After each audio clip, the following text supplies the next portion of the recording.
who are committed to social transformation. Please welcome them here. I'm going to turn over the mic to our guest today.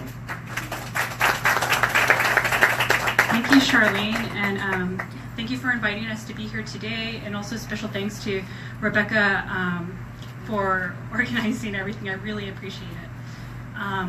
And just to quickly go back to the U.S. Latinx Art Forum, I'd like to encourage everyone in this room to go to our website, perhaps take a picture of this slide if you want, and become a member. And with the new year, we'll be rolling out surveys to our members to start planning for our strategic plan and our initiatives in support and in support of the field of Latinx art and art history. And so membership is free, and you'll be in a good place. We have over 275 members now, and so please join, and please add your voice to our plans and initiatives that we'll be conducting with the new year. And so I want to begin this conversation by looking at another artist's work. And so this is an artwork by Jean Valadez, and Jean Valadez was very influential to Salomón early in his career. And so I'd like to take a moment for Salomón to perhaps speak about how Valadez's work was an early influence and how it informed your practice early on as an artist. I think it's important for people to hear, that often artists have, what's important to artists is this practice of looking, and often looking at other people's work. Okay, how many of you here are art majors? Just two? I was just curious. Yeah, I was going to Art Center College of Design for illustration, and I was doing commercial art when I was there, and I wanted to do personal work, but I didn't have any reference to anyone doing that kind of work. And then I discovered John Valadez's work. He was doing a series of paintings of gang members. So I said to myself, well, if he can do it, I should be able to do it also. He kind of like had permission to do whatever he wanted to do, and he inspired me to pursue that route of doing whatever I wanted to do. But what's funny is that when I started doing the gang members, I got accused of copying him, and I took it very personal because that's not what I was doing. And I gave him a call and I said, hey, I'm not copying you, so just don't think I'm over here like stealing your ideas. And he said, well, you know what? I was accused of copying someone in Texas, some artist named Daniel something, I forgot his last name. So we became friends after that conversation, and over smoking a joint. And even though I don't smoke, but I say yes because I didn't want to turn down the opportunity to connect with him,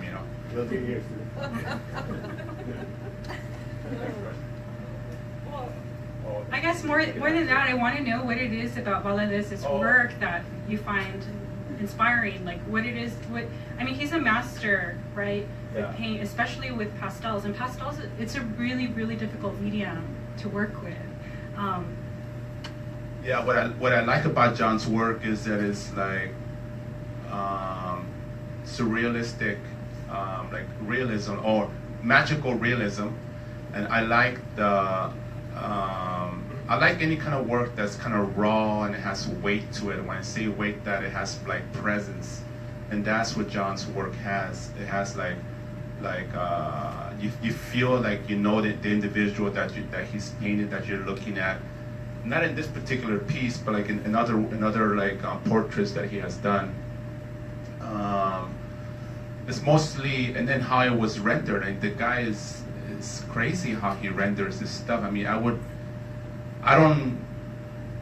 wouldn't even go there. Like when he does what he does, like I say to myself, like, how does he do it, and how does he able to achieve that kind of technique? But I don't know what it is, but but I didn't try to see if I can match him at that level. I just tried to do my work that was influenced by the gang members that he was doing. Okay. And so, you know, Valadez, he's known for these grand, complex narrative scenes, and early in your work, you did something of similar scope. And so this work was made by you right after the 1992 Los Angeles riots. And this is a riff off of a 17th century painting by Peter Paul Rubens. I have a side-by-side comparison for you guys. And so, you know, you guys know what the 1992 LA riots were, right? Yes. So, you know, 4 LAPD officers were tried for the videotape police beating of Rodney King. They were acquitted by a jury, and then there was unrest for approximately 5 days, and it was the most economically devastating riot in U.S. history.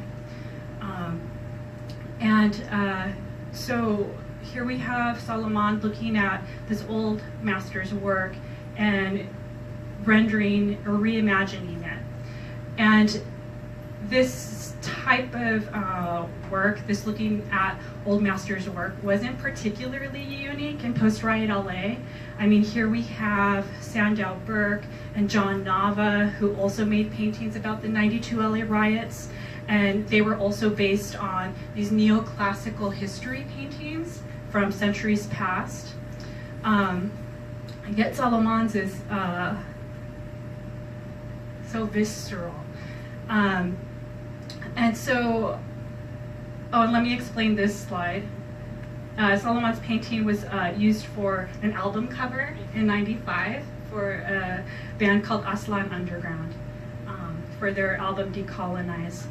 And we're looking at this, it's a higher quality image than the previous slides. But anyway, so I'm wondering, Salomón, if you could tell us more about the choices that you made in selecting and re-envisioning the Rubens painting, but also if you could tell us how the riots resonated with you and affected this work. Well, my brother and my brother's right here in front. We were raised in the housing project, so we experienced a lot of like little mini police brutalities, you know, like, I mean, when I say mini, it's like it wasn't like on TV or anything like that, or wasn't being filmed, but whatever I saw in the riots wasn't new to me. In fact, when the riots were going on, I just grabbed some beer and some popcorn, and I was just checking it out because it was like, oh, now it's on TV, you know, when before it was in our backyard, you know. So Aslan Underground approached me to do an album cover for them, and there's 3 of them, but they didn't want to pose for the painting, so I got 3 of my brother's friends who were gang members to pose for the painting, and that's how we chose to do. I forgot why I was looking at Rubens. I mean, for this particular painting. But I went to art center, so I got exposed to a lot of the masters, like from Rembrandt to Vermeer to Rubens, Velázquez, like basically everyone that was doing like masterful work. So I really don't know why I chose Rubens, but I wanted something that was intense, and I wanted to just take the composition. As you can see, all I did is there. That's a hippo. Yeah. A hippo. So I put the pigs to represent the cops, and then the deer. There's also I don't think there's a deer in that one, but there's a deer here to represent like the innocent victims, and then where the cops are also kind of like eating them alive and stuff. It's mostly the cops and the deer and the gang members who are taking revenge. And what I also find interesting about this work, I mean, obviously the content it's brutal, right? And here Salomón, he adds, replaces some of the figures with the pigs, so the symbolism in that, and then there's, you know, all this blood. But what also makes this work so visceral is also the application of paint. It's very loose, and it creates a lot of movement in the work. And so, can you speak a little bit maybe about the way you painted it? Yeah, at Art Center, I learned how to paint in many different styles. So, depending what I'm painting, I change my style. Like the back of the heads were very flat, which you're gonna see later on. This work, because it was painted very like kind of like passionate and like big brush strokes, I basically used the same technique in my version. So depending what I'm painting, I changed my style to accommodate the idea. And so during this period in the 90s, like you mentioned before, a lot of your subject matter consisted of gang members or cholos, Latinos that you knew. And so this work was also part of your grad school application. And I remember you recounting how you felt like the professors were kind of disappointed that you weren't a gang member. But what I find interesting about your MFA experience here at UCLA, though, is this heightened sense of difference that you felt in the classroom, and especially during critiques. And so I'm wondering if you could tell us more about this experience, because I think, unfortunately, this is still something that young artists of color continue to feel today. But what I also want to learn is, how did you navigate that experience, and how did it push your work?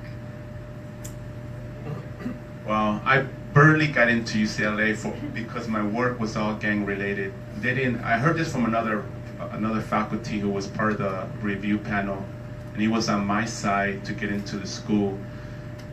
The other faculty didn't think that I was going to be able to change my style into something more mainstream, because that's what I put down on my artist statement, that I wanted to do something more mainstream, like visual, but keep my own ideas. So when I got in, and then they saw that I wasn't a gang member, they were all very disappointed, you know. And I was like, well, and then I got like abandoned by the other teachers, you know, because I think to them they wanted to have like something special at the school, something like that.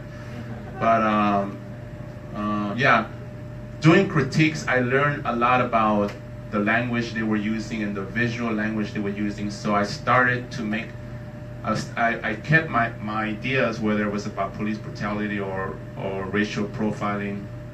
I kept my same ideas, but I changed the way I was presenting my work, because I didn't want to get like special treatment while I was there at UCLA. I wanted to be treated equally like the other artists that were there. So like Picasso says, amateurs copy and professionals steal. That's from Picasso. So I basically was stealing people's visual language in order to create the language that I wanted to create and to get my ideas across. And so let's go to that series then, that these experiences like catapulted. So the cabeza, or the back of the head series, is really what like changed everything, yeah, for you. And this was that change was from those experiences during critiques. And so I'm wondering if you could talk a bit about these paintings, the ideas and concepts behind them, and then I have a question too about the transformation of these paintings over time. But let's just first talk about what these paintings are about. Well, when I was there, I wanted to create something new, and I was very comfortable doing portraits, like really comfortable to that I can knock out a portrait like in an hour and a half or 2 hours. So I said to myself, I want to create a new portrait, a new way of looking at a portrait for me. So I started with the 3/4 point of view, but you can still see the face. And then I went to the back of the head, and to avoid people labeling my work as gang members, I only use white models and black models. So this way, they wouldn't ghettoize me in class. And really what you do too is you put it all on the viewer, right? So when a viewer looks at these paintings, if they see a Latino in this, it's not because Salomón painted that. It's because they're bringing all these assumptions to the painting. And the way I understand it, you also used women sitters, so Yes. it wasn't only men that you It were. was equal men and women. Yeah, it was equal men and women that I painted.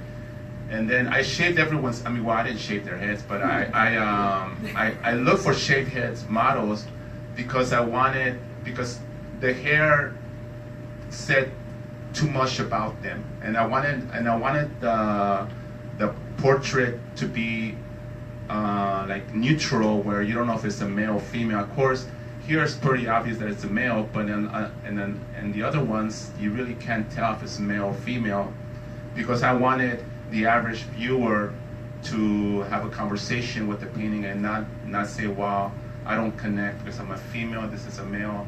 I wanted everyone to connect with my imagery.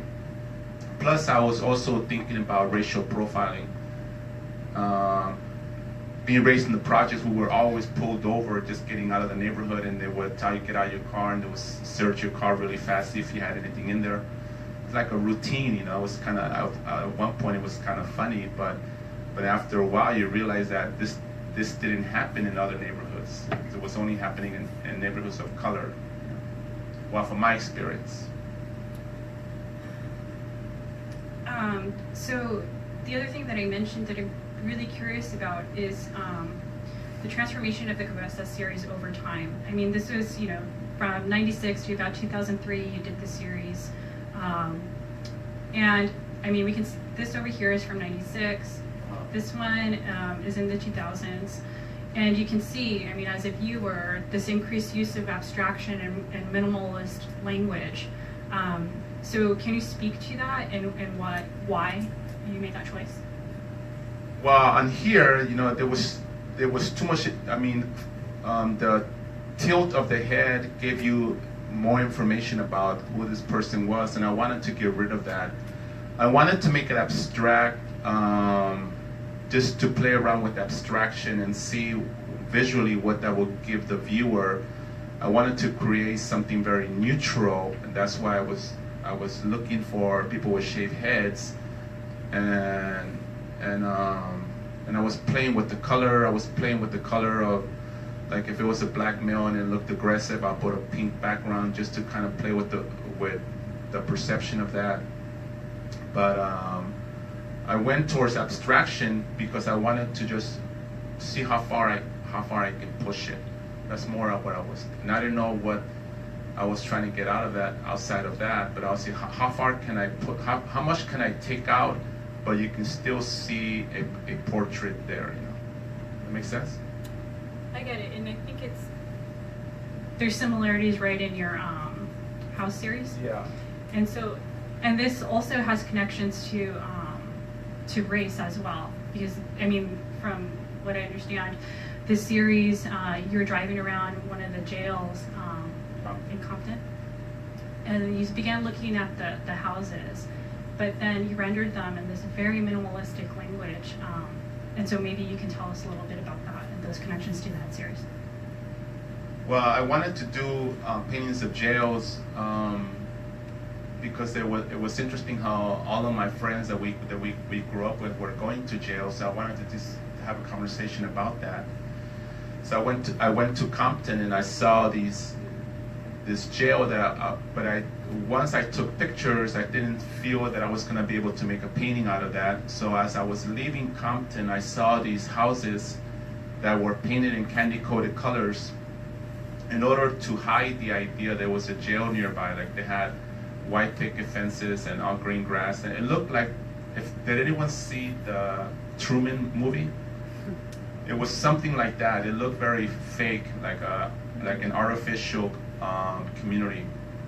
So that's what gave me this idea to make like this kind of fake house with a fake landscape. Like no one has a landscape like this, you know, and no one, I mean, if someone is standing, they're too close to the ceiling, you know, this right here. So no one's gonna design a house like this. But again, I was playing with how much can I remove and you can still see a house.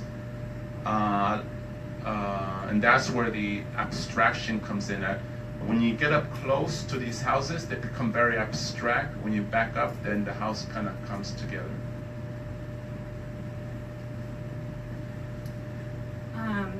So we began this conversation by looking at John Pehle, who is an early inspiration or influence on Salomon's work. And what I want to do is look at a contemporary, you know, someone who's, I guess Marlene Dumas is about 10 years older than you. But you cited many figurative painters as contemporary influences on your work. And so like Luc Tuymans, Rudolf Stengel, and Marlene Dumas. And what I'm wondering is, what is it about their work, or because pictured here particularly about the work of Dumas, that moves you or challenges you to be a better painter? What is it that you're, you know, that grabs you and that? I like Dumas' work also, like because it's very raw, like it's very brutal, it's very raw. I guess, like being raised in the housing projects, you experience things that are very surreal. It was like a hyper realism kind of environment, like a hyper reality. So out of that, like there's a rawness to the gang members that I would see with their tattoos, and or they just got into a fight and they're all like bloody. So Dumas captures a lot of that kind of like brutality and the rawness that I grew up with, and that's what gravitates me to her work. And she captures that. How do you see her capturing that? Is that through her application of the way she paints it, like her choice of brush strokes, how she's able to capture that, or her choice of color, her color palette, how she crops the figure, the composition. I mean, she just has a way of putting everything together very nicely, and it's very intense, and it's very disturbing. So recently you started this series of boxers, predominantly or mostly black boxers. Yet your viewers, they may not, because some of them, here I have an image, they may not immediately be read as boxers. And I remember, you know, you and I talking about this work early on. But it seems over time, you've been thinking a lot more about violence, and especially the brutality that black men have been experiencing over time, and also the recent episodes of police brutality. So could you speak about how you situate this work, or how you think it speaks to these contemporary instances of police brutality? Well, I wanted to make a connection between the violence of boxing and the violence towards the black male, because like whenever I log on to Facebook or YouTube, when I see like the videos that people capture of a police like abusing the black male or people of color, it takes me right back to my experience being raised in the projects. Everything kind of goes back to the projects. Everything just takes me, and it's really like difficult to look at, and it's very like I don't know, it's hard to accept that this is still going on after everything we've been through, you know, this is still going on. So I also painted Latinos. I have some Latino fighters also, but the images that mostly are on the internet or that I post on Facebook of the black fighters. But that's where it comes from I think the majority of my ideas come from being raised in the projects, and that's where this one idea also comes from. So when I see the violence towards the black male on TV, it takes me right back, and I wanna do something about it by doing a painting, and then the fact that I have a voice, I can have a show in a gallery where it could be seen by hundreds of people that will come to the gallery, and then thousands of people that will see it online. So do you think that use of the boxers, this popular sport, can bring people who may not necessarily think about or really sit with these messages about violence? I mean, it brings them to that question, hopefully, right? I'm still trying to figure out this idea, but I also love to see the UFC fights, and the UFC fights that I see, they're very violent. And I guess, I mean, I really don't know. I haven't gone to therapy for this one, but I really don't know why I'm attracted to that stuff. But I'm attracted to it, so I see it, and it's I guess, being a kid in the projects, we get together at nighttime and talk about what happened, who got stabbed, and who died, or whatever. And it was like entertaining. So now I'm seeing it on TV and something that is legal, with these people fighting and almost killing each other. But that's where it is come from. Another recent series involves a series of guns. And so there are different still lifes with guns. Guns with like this, glasses of water, with pan dulce, with glass of milk, with banana. And so to me the series stands out. And it's because this portrayal of the guns are pretty banal. And I think, indeed, guns are ubiquitous within our culture and even in some of our daily lives. And they also cause so much debate, especially around tragic incidences like what recently happened in Vegas. And so what I'm wondering is, how does this series speak to not only your personal experiences growing up, but also how do you view the series in light of the larger gun culture in which we live? Well, from the age of, to give you the background about this painting, from the age of 9 to 16, my dad would have me bring him food to his room or snacks.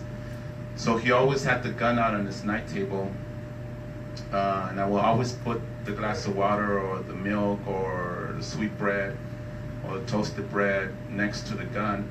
So I have these images in my head of that, and I think it's more about doing a portrait of my dad or my connection to my dad with these paintings. But I mean, it's really sad what happened in Vegas, but I don't think about these to have any connection to what goes out. I mean, I know it's a gun, but I see it more as like my dad's gun. I don't really see it as. But also in some of these paintings, there's this tension. So even though they're, they might just be seen as a still life, or like you're talking about how these are remembrances of your dad. So for me, with this particular image, for instance, there's a lot of tension, even in the application of paint right there by the handle. So you see can the audience members see that, the buildup of the tension right by the handle there, these vertical brush strokes. You have another work of a gun where there's this like the same kind of quality to that.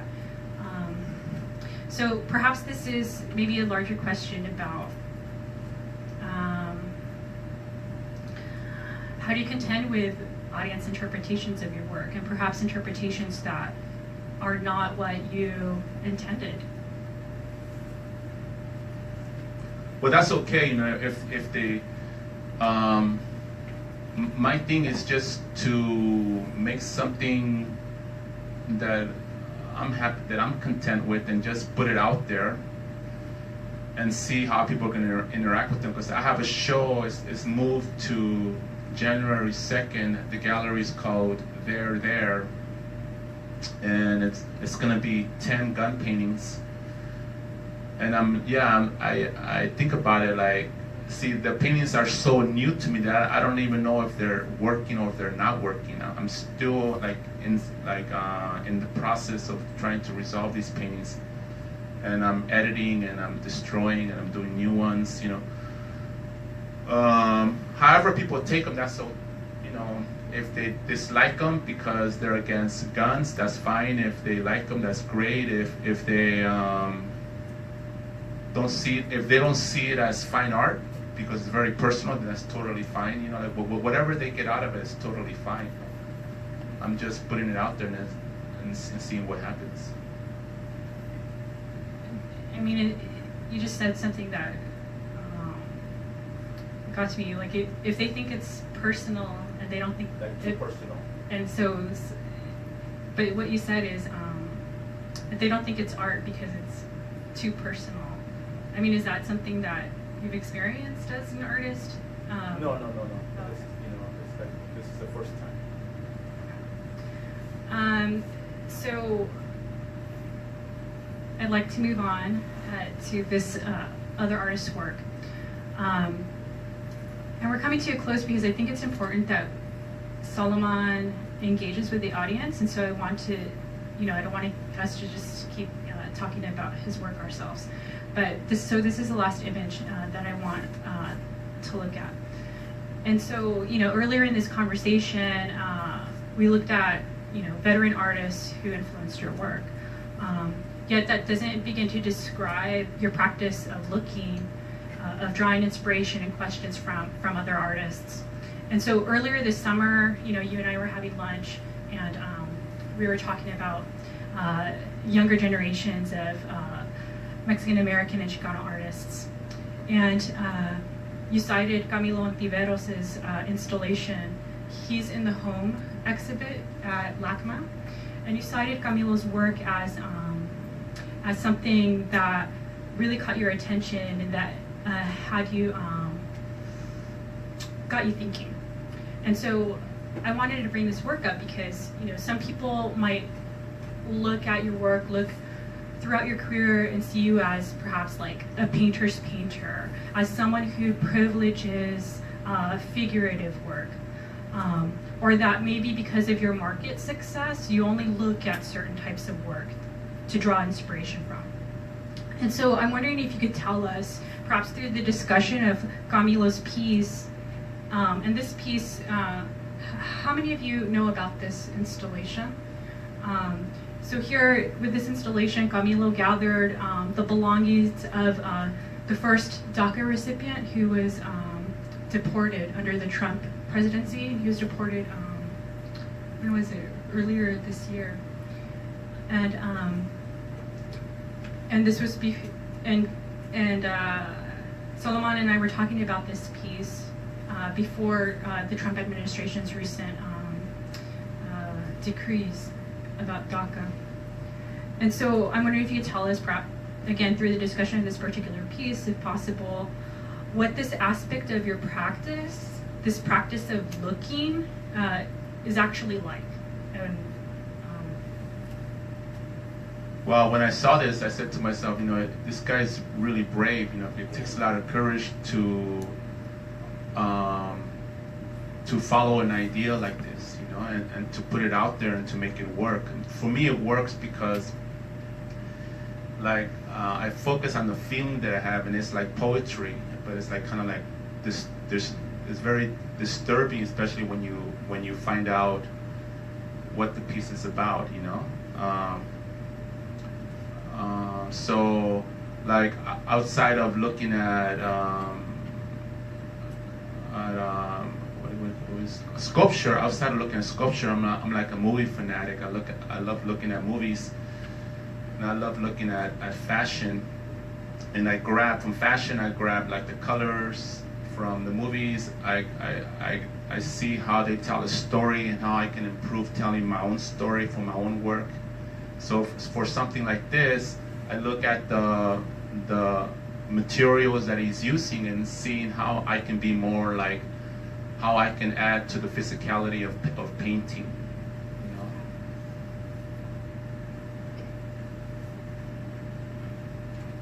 And so, I mean, how does that translate to painting, this physicality? So could you speak a little bit more about that?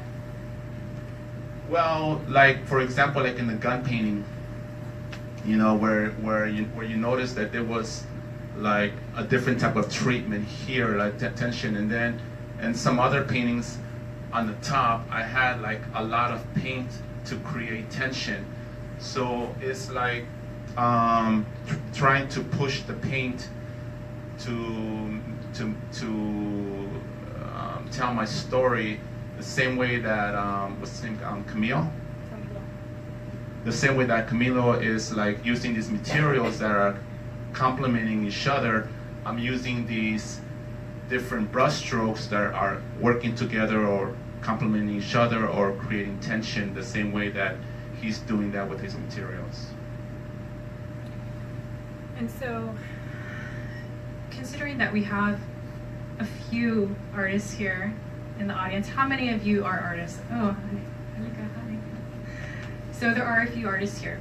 What words of advice would you offer them as emerging artists to close this conversation? Words of advice. You know, like I think when I talk to artists, like I give them advice based on me knowing them, like getting to know them and what their work is about, what they're about, and I give them like a personal advice. But like a general advice, I mean, you have to go to art school, you have to finish the program, you have to get a master's. I know.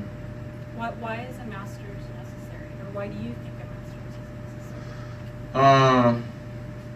Because your work really starts to get critiqued.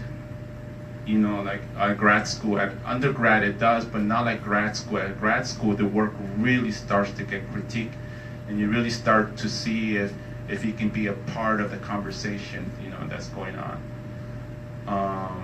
I think it's mostly for that because some teachers told me that grad school is the place where you find out if you're going to have a gallery or not. I shouldn't say that.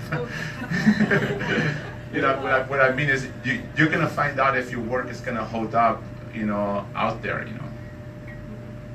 But there's plenty of ways. You don't have to have a gallery. There's plenty of ways to exist as an artist. I know artists who don't have a gallery and they sell their work on the side, and they do like alternative shows where they rent out a space and they just do like a pop-up show. So you don't have to have a gallery. You don't have to.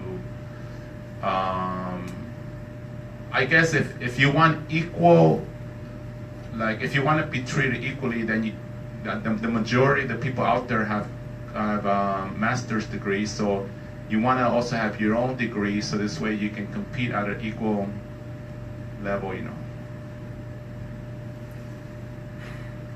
So with that, and I'm sure there's going to be a lot of questions. So let's open it up to the audience. And I'm probably going to pass the microphone over to you guys, whoever's going to speak, so that we can hear you. So please, if you have questions about specific works that we saw right now, or if you just want to look at an image again, or if you want to take Salomón to task, please do. Just buy me coffee.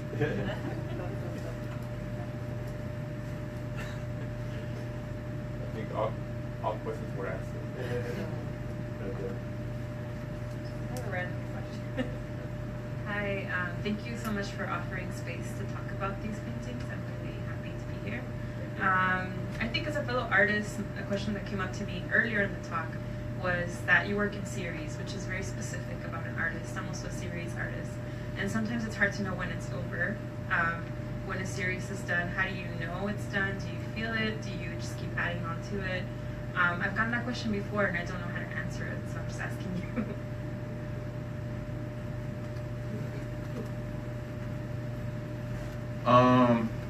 For me, when I'm doing a body of work, I'm thinking about where it's going to be shown. So I think about the space and how big it is. And so I start to work with the work that's going to fit within that space. But that's how I normally work. But outside of that, I think when you have no more desire to paint that image anymore, that's pretty much when it's done. But sometimes, like let's say the gallery space holds 11 paintings, and I get bored by the 6th painting, and I get like I feel I'm done by then. I don't want to do this anymore. I push myself to go to all the way to 11th, and I just do it without even if it's not fun anymore, because it has to get done, and I have to like discipline myself just to finish it. There's also this process of editing that you go through, like through all of your series, like. So could you maybe share that too, like how you choose, like what's worthy of staying in that series and what isn't? How do you make that decision? Well, like with the gun paintings, I was done with the gun paintings I think 3 months ago. And so I put all the gun paintings on the wall, and I saw that some of the gun paintings didn't hold up with the others. They were not consistent.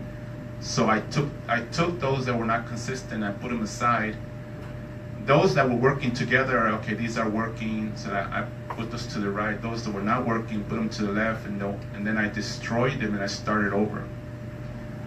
And I made 5 more new ones that will hold up.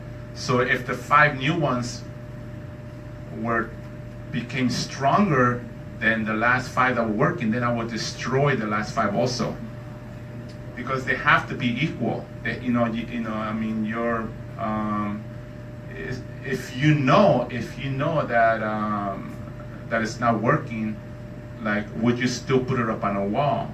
But I won't. So, and how I know it's not working is based on like you're gonna know for you what's working, like what works and what's not gonna work, whatever. So for me, I look at a lot of art, and I'm aiming to be at a certain level based on the work that I'm looking at, and that's what I'm pushing myself with every time I do work.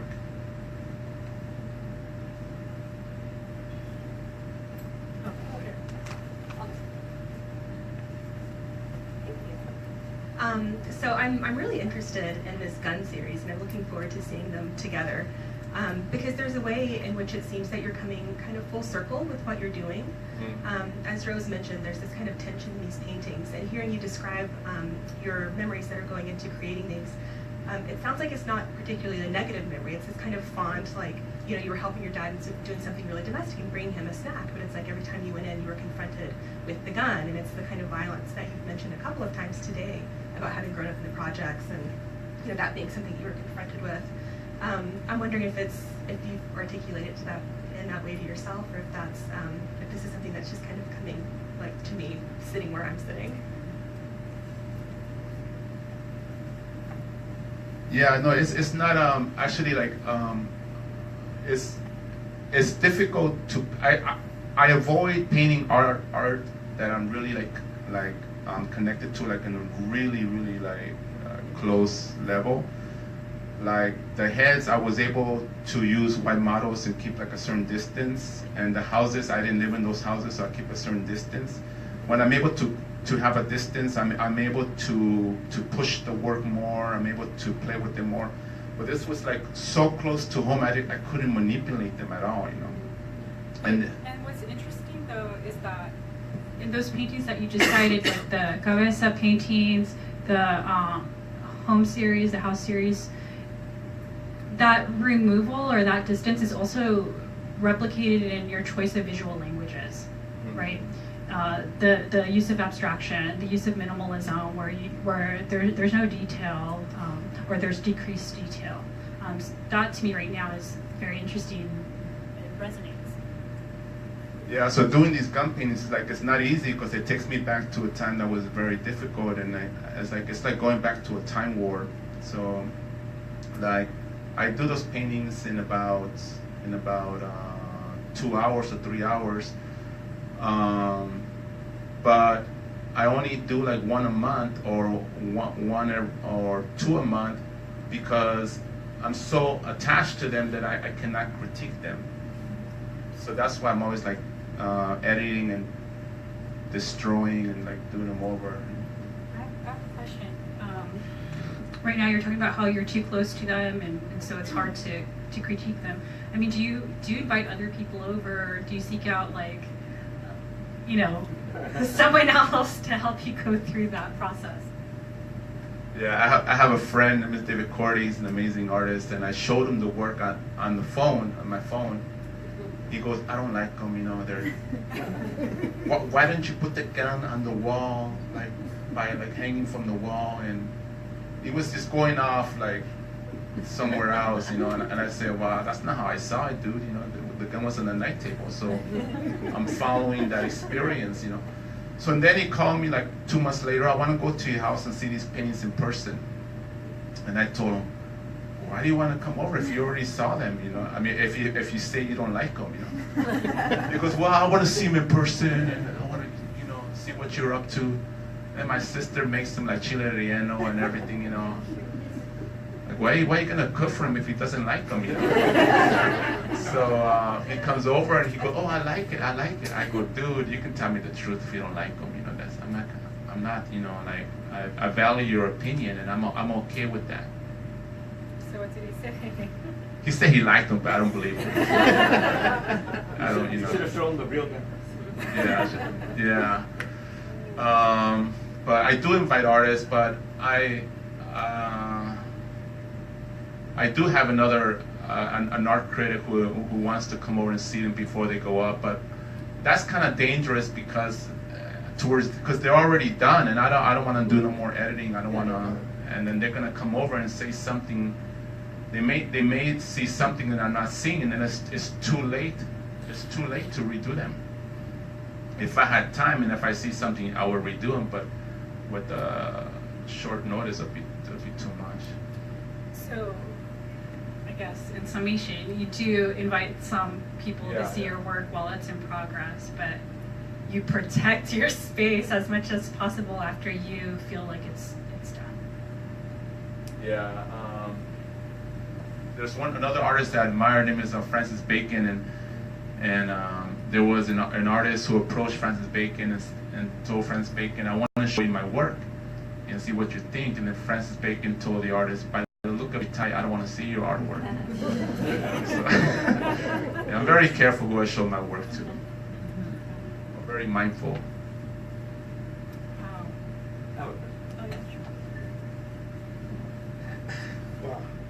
Hello, Salomon's my brother, so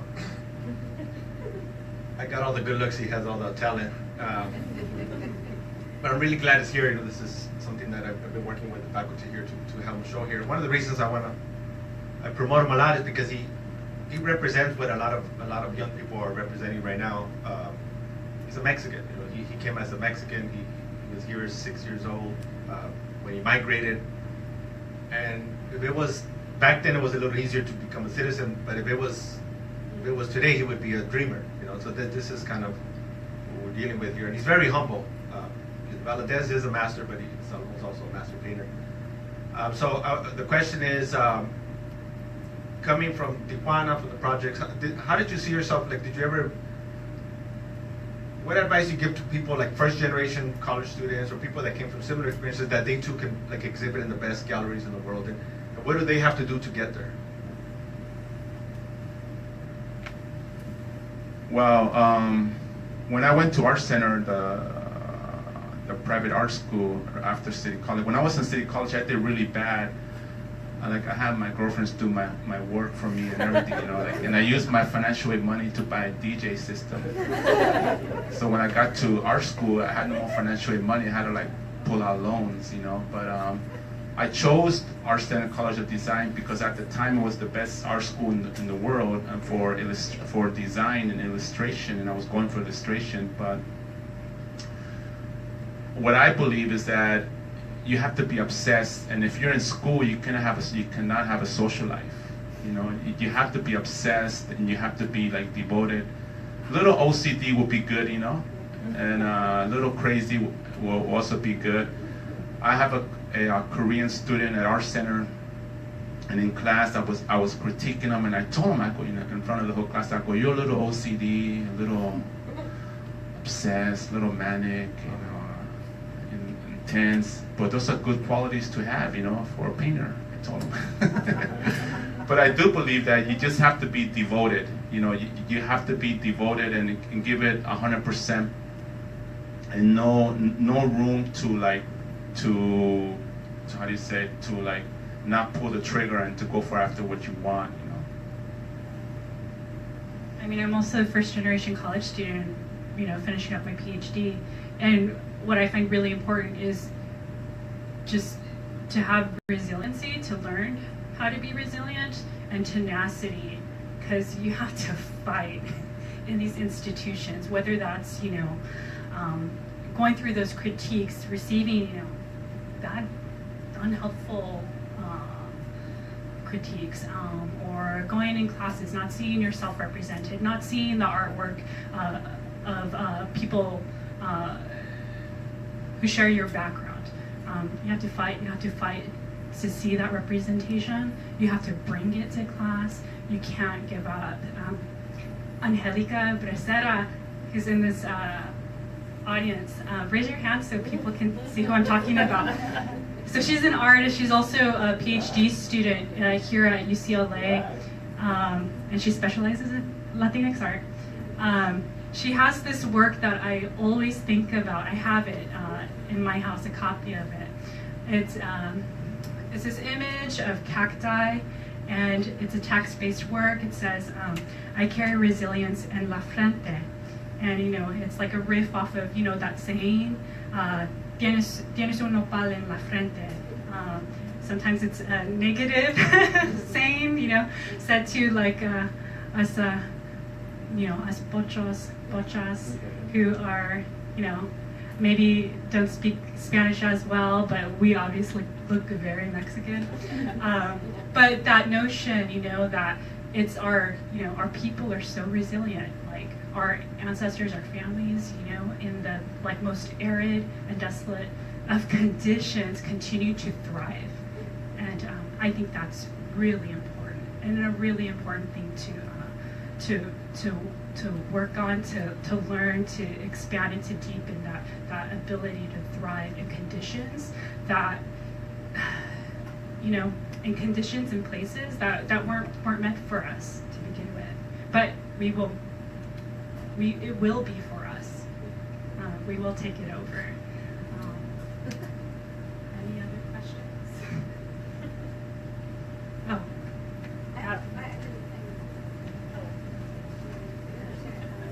My question is regarding the whole academic aspect of art practice and the fine arts.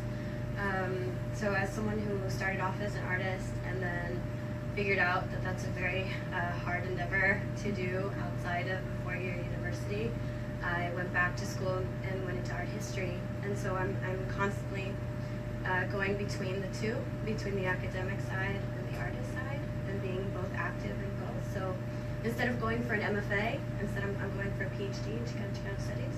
So what would you say to someone who wants to do it that way, but still want to instill their art within that? Do I get a free water for? So you're going for your PhD and doing the fine art? I would like to do both, yes. Yeah, you know, I mean, whatever. I mean, what I love about the art world is that there's no rules, you know. From my experience, there's no rules and there's no age limits, you know. Like I see artists who get like rediscovered at like in there's 70. Well, I see artists who take 10 years out to just focus on their work and come back at a certain age. So, I mean, I think you can do whatever you want, you know. So maybe the question is, and which I'm sure you go through as an artist, is how do you protect your practice, your artistic practice, when, you know, these other obligations or other career pursuits, you know, come into play, whether that's teaching or, you know, trying to pay, you know, next month's rent. How do you protect your artistic practice? I try to get a job where I don't have to think.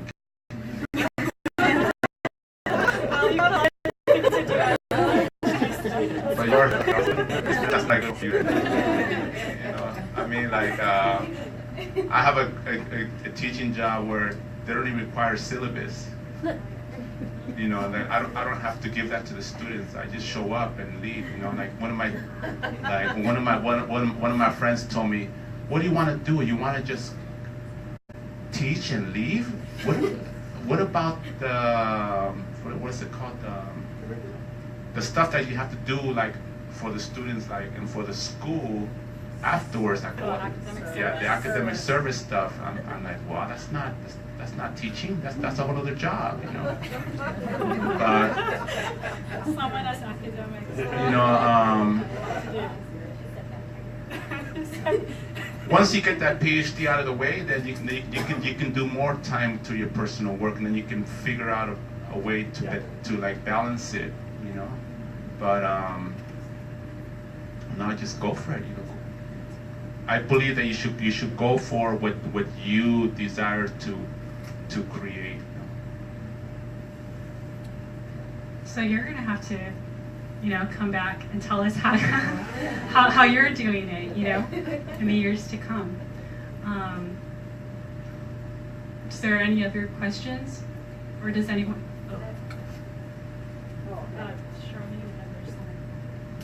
I was curious about your MFA professors, and if you're in touch with them. I was really touched by that story about the difficulties of getting into graduate school and being respected, your work respected in graduate school, and it resonated for me as an art historian.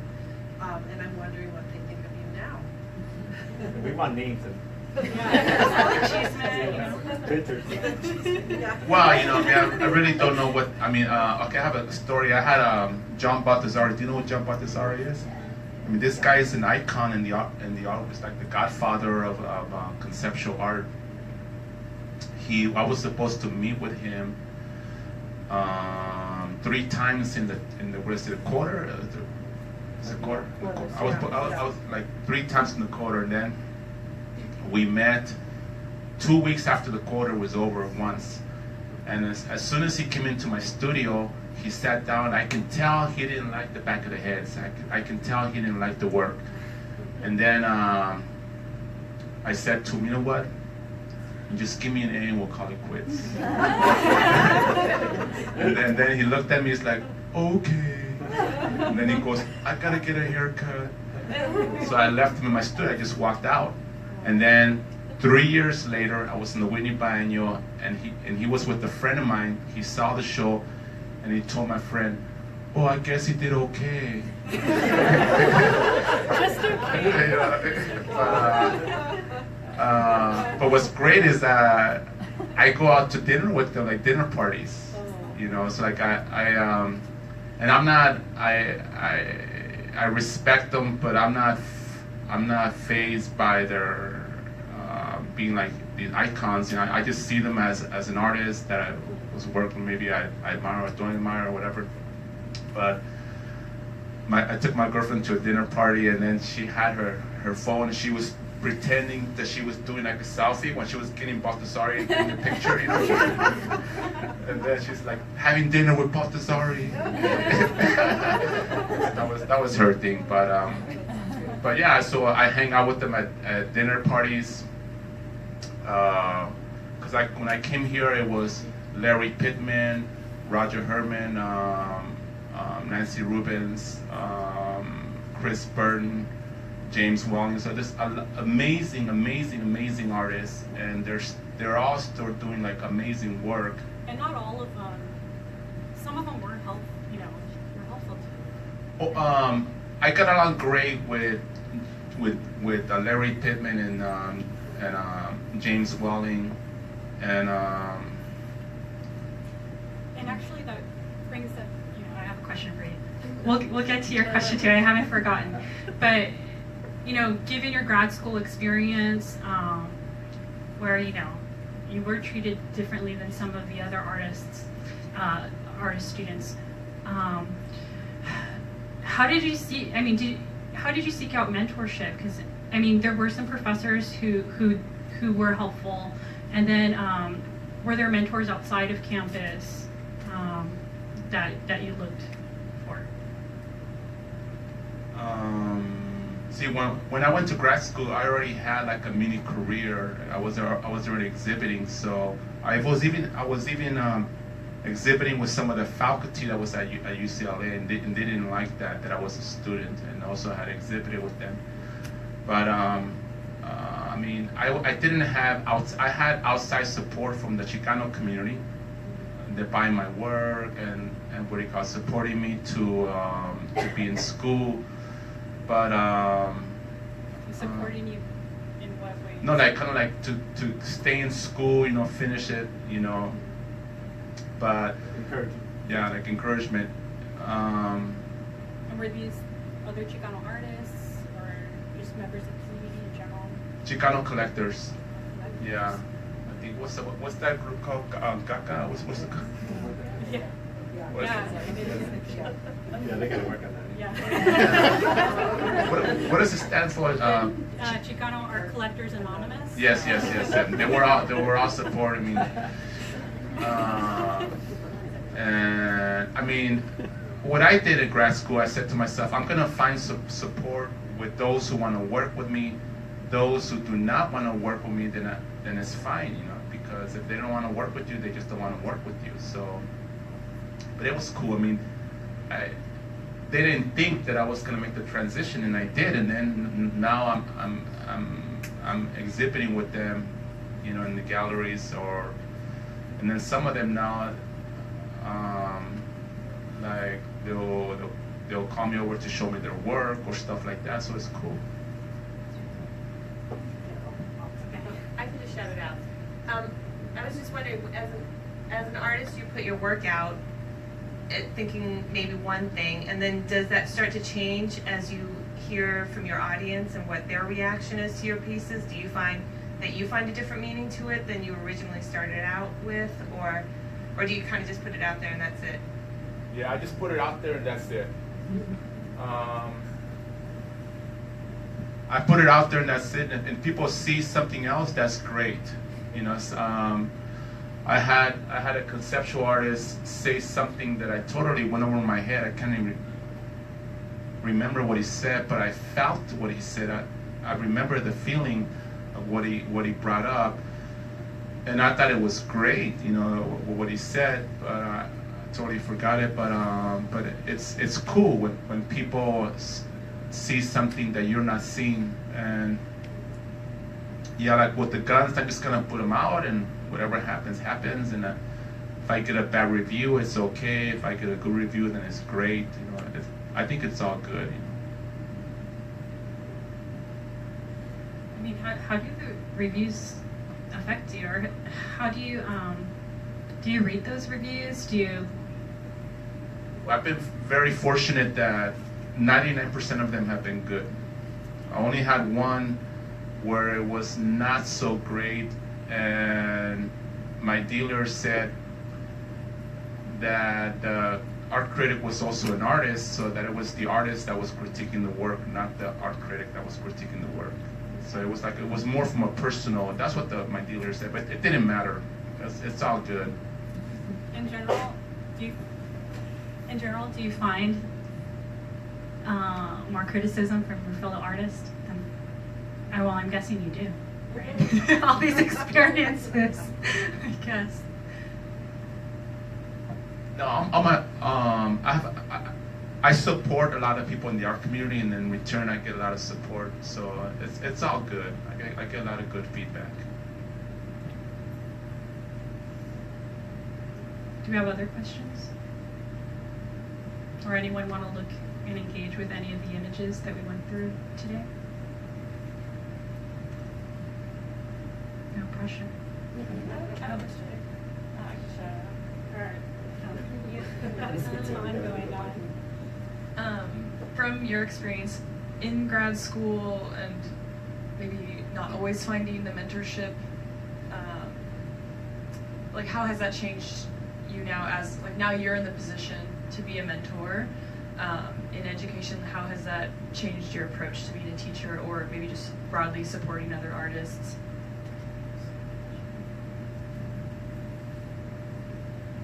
I kind of don't get the question. Like, what do you mean by how is it like? So given your position now, as you know, like from the bad experiences you had. Oh, okay. How did that? Yeah. I'm a little. I had light breakfast. I'm not all here. No. Because of my experience as going to because of my experience at Art Center and my experience at UCLA, like I'm very compassionate and I'm very like optimistic. You know, like I figure if I can do it, then the person that I'm talking to can also do it. You know. So, but I'm very compassionate and then I even tell them, well, he or she cannot do that. You know, they have to support you. Like I believe that the teachers are there to support you, even if your work is not working. Like if your work is look like total failure, they're there to support you. It is their job to find a way to get you back on track and support you. Like that's what I believe in. You know, so that's the way I see teaching when I work with my students. But yeah, all the bad experiences, I just flip them. I just flip them into good experiences.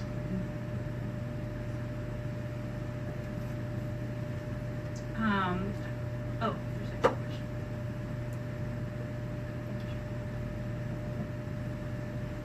You mentioned that with the gun paintings that you would do maybe one or two a month. So I'm assuming you were doing other work during that time. But I was wondering about, do you schedule yourself? You know, you were talking about discipline. Do you have a schedule every day when you work, or do you just when you have the inspiration? Yeah, what is your schedule? Well, it's been a long time since I've been inspired, so I'm painting without inspiration. Like I don't feel that I'm inspired to paint this. It was more like I didn't want to do a portrait, and I wanted to do something different than the portraits. I chose to paint these, but I just work based on deadlines. Like if I have like my show was supposed to be in November. So I was working to meet that deadline, and then what I do, I just, you know, I look at the month and I see what days I have free, and then I schedule to work those days just so I can meet the deadline. But now that my deadline has been moved to January, to the first week of January, then I'm probably gonna re-look at the work and see if it all holds up, and I may have to do some more editing because I have more time, but I paint based on deadlines. So there's no regular daily practice? No. But I'm always thinking about art. Every day I'm thinking about it. Every day I'm looking at videos.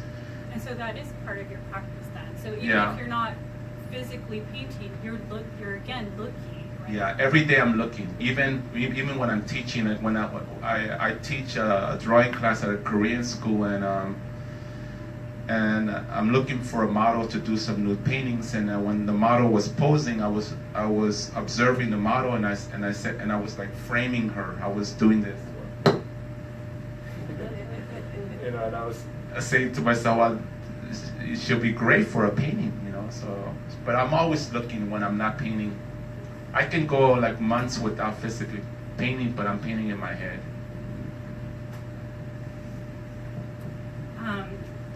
Could tell us just briefly, I mean, you mentioned this practice of looking, which is, part of your artistic practice. You're looking at video.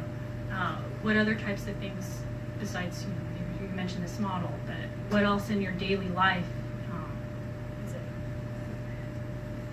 I love looking at artist interviews. So I go onto this site called Nowness. So I look at Nowness. I look like you know how when you like search for one artist and all the other artists pop up.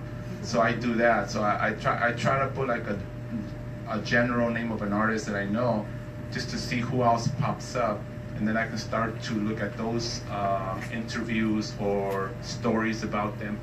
I do that. I read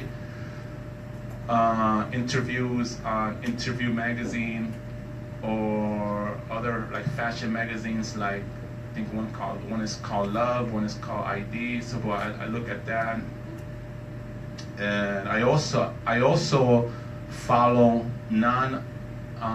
painters. Like I follow actors. Like before, I was following Daniel Day-Lewis. So like I follow like certain actors, and I also. So wait, how does that inform your work? Because I want to see how they did it. I want to see like what did they do to keep their career going. Like there's some kind of like mind game, that they had to go through in order to stay afloat. Makes sense? You mean in the representation of characters, or what do you mean? And they're like Daniel Day-Lewis is the guy's pretty insane. Like I heard stories that he would disappear for that movie, In the Name of the Father. I heard that he went to a meat shop in New York and got a job as a meat cutter for I think 3 to 6 months, shaved his head, wore a beanie, and he had to do that in order to understand how to properly cut the meat. But he really wanted to embody this meat cutter's character in the movie. So I seeing how far he will go motivates me to kind of go further in my work. Something like that. So I also follow certain music like U2 on how they're able to edit their work and be consistent. Like every new album that comes out is better. So I look at my painting and say, okay, my next painting has to be better. It has to be stronger than the one before. Something like that. So you're looking at how people have challenged themselves and how you in turn can keep pushing yourself, keep challenging yourself as an artist. Yeah. Are there any other questions? Oh, one in back. I wanted to ask one more question. Sorry. Oh, yeah, On this topic of looking, do you ever, can you explain, do you take photographs of certain images first and then paint them? Or do you have it modeled in certain instances? Or, and if, from jumping from a photograph to the painting, do you feel like something is lost for you as an artist when you get to the painting, or do you feel like it's additive? For example, does this painting make you miss your father more, or does it make you sort of feel the presence of your father? I don't think about my dad just painting. Right. But yeah, so I guess. No, what? I purposely take bad photographs.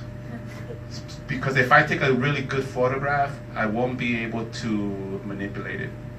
Because it's just really good. Like if I hire a photographer to take the photos for me, they're gonna be so good that I'm gonna be stuck to just copying what's in front of me. So I purposely take bad photographs so I can manipulate them. So when I'm photographing a model, the photograph is just a reference to put everything down on paper. But when I start painting, I go back to the memory of who I was painting and what I felt right away. So with my dad, I'm going back to that time. So I'm not thinking about my dad. I'm just thinking about the moment of me placing the food next to the gun. But I'm thinking about those times, the times that are being raised in the project. So it takes me to a very like heavy and dark place, and that's why it takes so long to do the next painting. And so, if there's any questions, we only have one more left. Does anyone have any other lingering, if not a question, a comment, or whatever? Oh, you can either you can add me on Facebook or Instagram, or just give me your email if you want to be invited to the show in January. Either way, you know, on Instagram or Facebook, I'm gonna post it up. It's in LA. It's gonna be in LA and Hollywood, or just give me your email and I'll send you an invite. Thank you so much. It was a fantastic conversation, and to the amazing questions and comments that came from the audience. I'd come up and talk to them, introduce yourself if you'd like, if they're willing. So thank you so much, and thank you to the UC Regents for funding this, and the Department of Art History supported my application in the Chicano Studies Research Center and the Department of Chicano Studies. So thank you so much. Thank you.